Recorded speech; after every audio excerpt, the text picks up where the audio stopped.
NASA এখন শুধু চাঁদে যাওয়া নিয়েই না, তারা চাঁদে বসতি গড়ার পরিকল্পনা করছে। শুনতে অবাক লাগছে, কিন্তু এটা এখন আর সায়েন্স ফিকশন না, রিয়েল প্ল্যান। নাসা তাদের নতুন মিশন আর্টেমিস প্রোগ্রামের মাধ্যমে আবার মানুষকে চাঁদে পাঠাতে চায়। লক্ষ্য শুধু পা রাখা না, স্থায়ীভাবে থাকা। কিন্তু প্রশ্ন হচ্ছে, চাঁদে থাকা কি এত সহজ?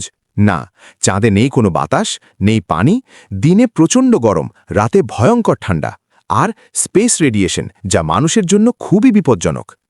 তাহলে কিভাবে বসতি করা হবে?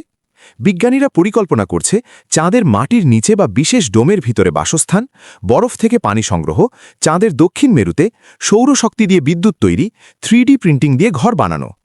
এখানে একটা প্রশ্ন তোমার জন্য। তোমার কি মনে হয় মানুষ সত্যিই চাঁদে বসতি স্থাপন করতে পারবে? কমেন্টে জানাও তোমার মতামত।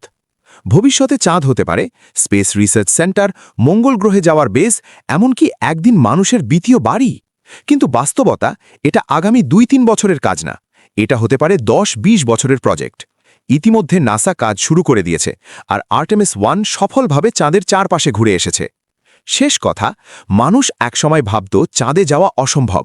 আজ আমরা সেখানে বসতি গড়ার কথা বলছি। ভবিষ্যতে হয়তো তোমার আমার পরবর্তী প্রজন্ম চাঁদেই থাকবে। Moon rocket.